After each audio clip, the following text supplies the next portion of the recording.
उत्तर प्रदेश के एक छोटे से गांव सूरजपुर में रामलाल नाम का एक गरीब किसान रहता था। उसके परिवार में उसकी पत्नी सीता और 18 साल का बेटा अर्जुन था। रामलाल के पास केवल एक छोटा सा खेत था, जिसकी फसल से किसी तरह घर का खर्च चलता था। रामलाल बहुत मेहनती आदमी था। उसे उम्मीद थी कि इस बार की फसल अच्छी होगी और उसके परिवार की गरीबी कुछ कम हो जाएगी। लेकिन किस्मत को कुछ और ही मंजूर था। उस साल गांव में भयंकर सूखा पड़ गया।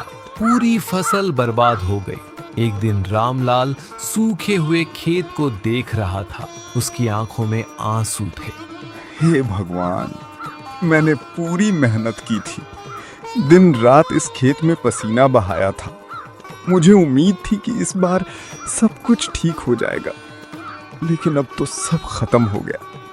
मेरे परिवार का क्या होगा प्रभु? घर पहुंचते ही उसकी पत्नी सीता चिंतित होकर बोली, क्या हुआ जी? खेत का हाल कैसा है? सुबह से आपके चेहरे पर चिंता दिखाई दे रही है। कहीं फसल को ज्यादा नुकसान तो नहीं हुआ? सब खत्म हो गया सीता, एक दाना भी नहीं बचा। पूरी फसल सूख गई। अब समझ नहीं आ रहा कि घर कैसे चलेगा और आने वाले दिनों में हम क्या करेंगे। सीता की आंखें भी भर आईं। उधर अर्जुन अपने कमरे में मोबाइल पर कुछ देख रहा था। रामलाल को यह बिल्कुल पसंद नहीं था। अर्जुन दिन भर इस फोन में घुसा रहता है। कभी मेरे साथ खेत में भी आ जाया कर। घर की हालत देख रहा है ना, 2 पैसे कमाने में भी मदद किया कर। पिताजी, मैं बेकार नहीं बैठा हूँ, मैं कुछ सीख रहा हूँ। शायद यही चीज आगे चलकर हमारी काम आए। फोन देखकर कोई अमीर नहीं बनता बेटा।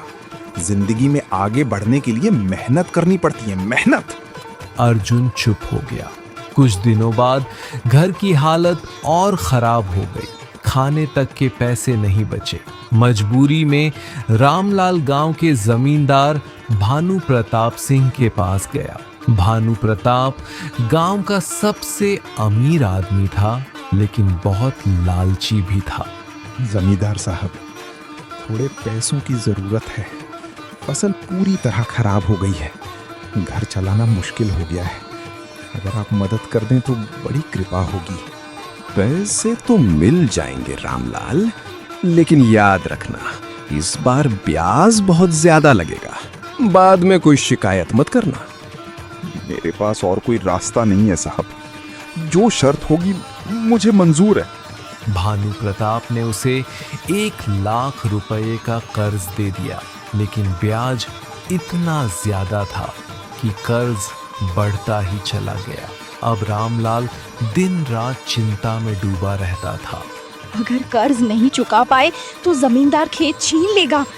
यही तो हमारी आखिरी उम्मीद है।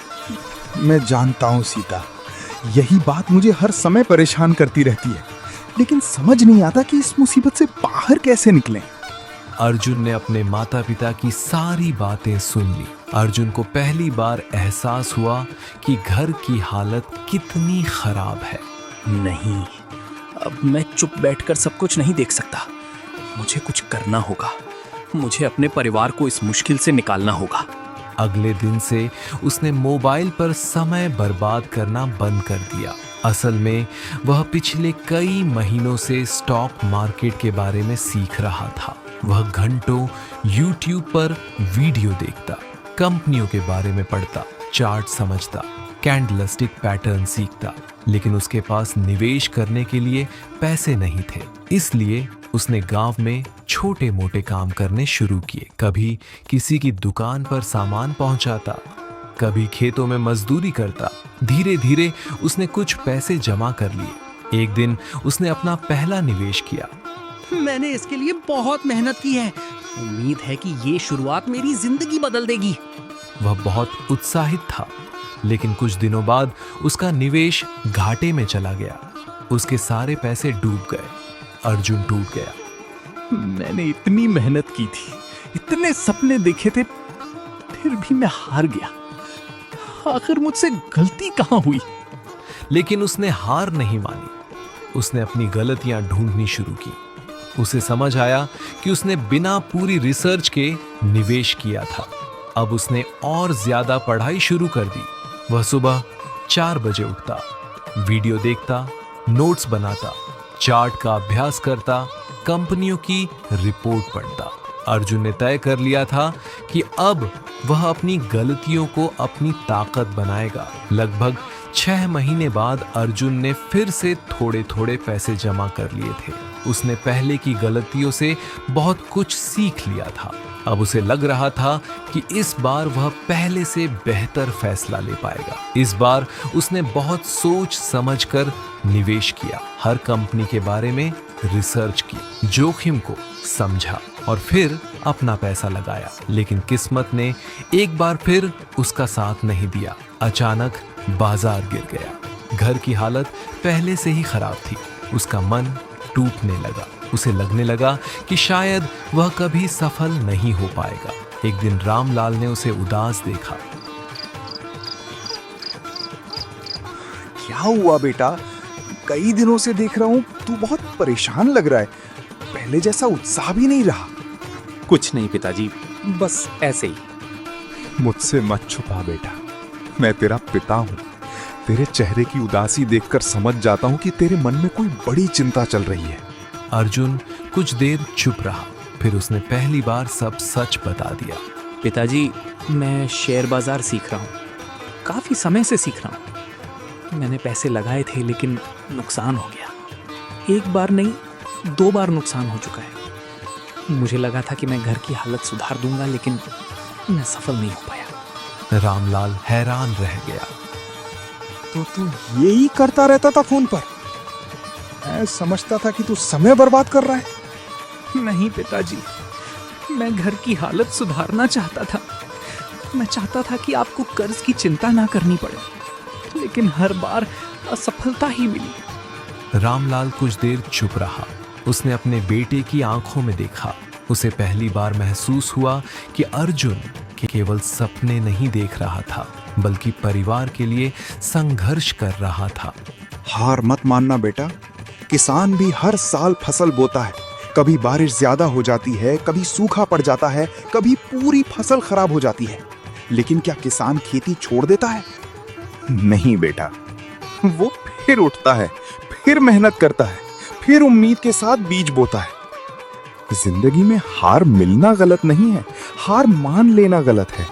ये बातें अर्जुन के दिल को छू गई। उसे ऐसा लगा जैसे उसके अंदर फिर से नई ऊर्जा भर गई हो।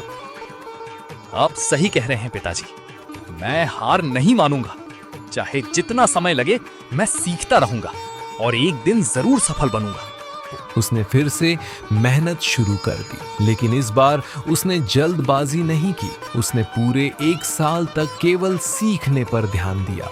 कोई बड़ा निवेश नहीं किया, सिर्फ ज्ञान बढ़ाने पर ध्यान दिया। अब वह चार्ट देखकर कंपनियों की चाल समझने लगा था। उसे रिस्क मैनेजमेंट की अहमियत समझ आ गई थी। उसे यह भी समझ आ गया था कि शेयर बाजार में केवल पैसा लगाना ही काफी नहीं होता, सही समय और सही निर्णय भी जरूरी होते हैं। समय बीतता गया। अब अर्जुन पहले जैसा नौसिखिया नहीं रहा था। उसकी समझ और अनुभव दोनों बढ़ चुके थे। कुछ समय बाद उसने तीसरी बार निवेश किया। इस बार उसने जल्दबाजी नहीं की, हर फैसला सोच समझ कर लिया। इस बार उसे थोड़ा फायदा हुआ, फिर थोड़ा और फिर थोड़ा और।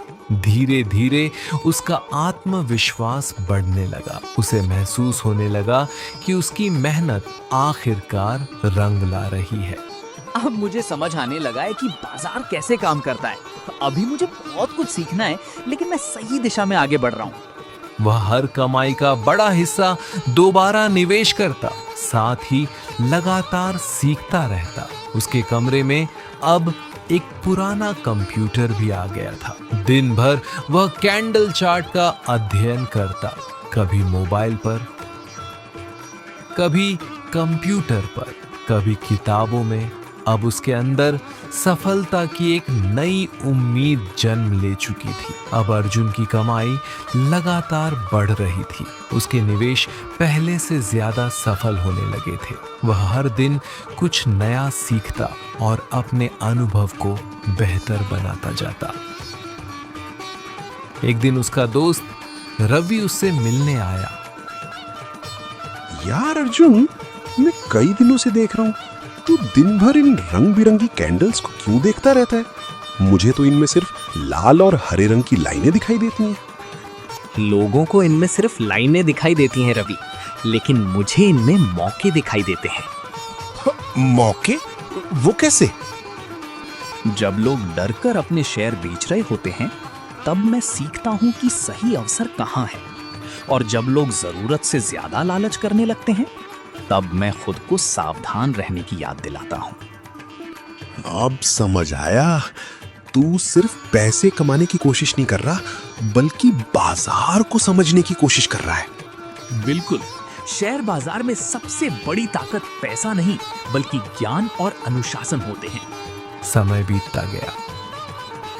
अब अर्जुन की कमाई लगातार बढ़ रही थी। उसने सबसे पहले जमींदार का पूरा कर्ज चुकाने का फैसला किया, क्योंकि वह जानता था कि उसके माता पिता की सबसे बड़ी चिंता यही थी।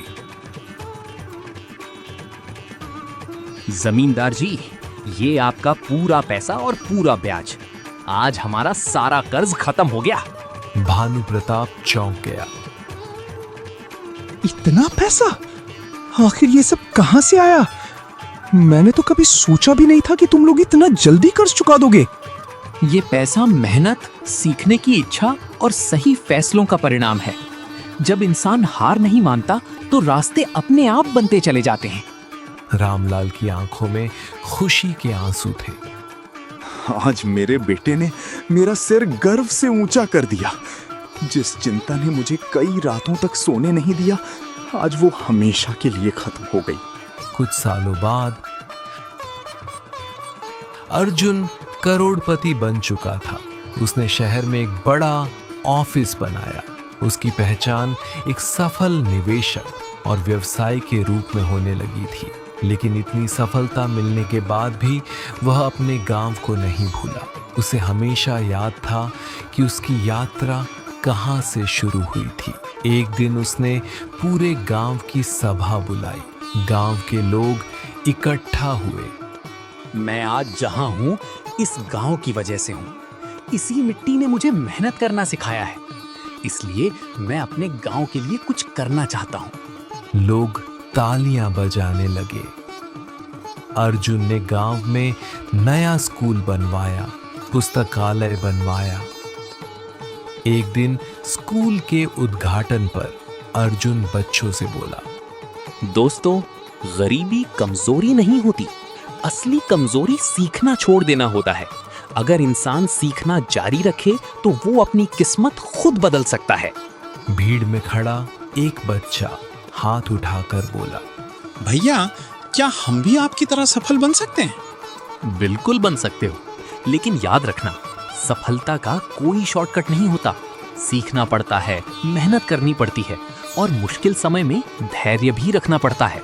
इसके बाद उसने गांव के युवाओं के लिए मुफ्त सेमिनार शुरू किए। वह उन्हें वित्तीय शिक्षा के बारे में बताता। याद रखो, शेयर बाजार कोई जादू नहीं है। यहाँ ज्ञान, अनुशासन और धैर्य सबसे बड़ी ताकत है। जो लगातार सीखता है और भावनाओं पर नियंत्रण रखता है, वही लंबे समय में सफल होता है। रामलाल दूर खड़ा अपने बेटे को देख रहा था। सीता मुस्कुरा रही थी। रामलाल की आंखों में गर्व साफ दिखाई दे रहा था। जिस लड़के को मैं दिन भर फोन चलाने के लिए डांटता था, आज वही पूरे गांव का भविष्य बदल रहा है। सच में मुझे अपने बेटे पर बहुत गर्व है।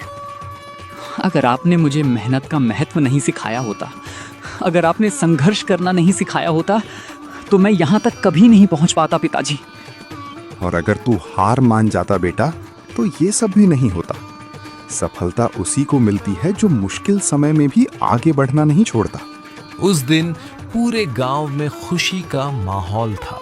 लोगों को एहसास हो गया था कि शिक्षा, मेहनत और सही दिशा इंसान की जिंदगी बदल सकती है। और इस तरह एक गरीब किसान का बेटा, जिसने कभी मोबाइल पर YouTube से सीखना शुरू किया था, न केवल खुद सफल बना बल्कि पूरे गांव की किस्मत बदल दी।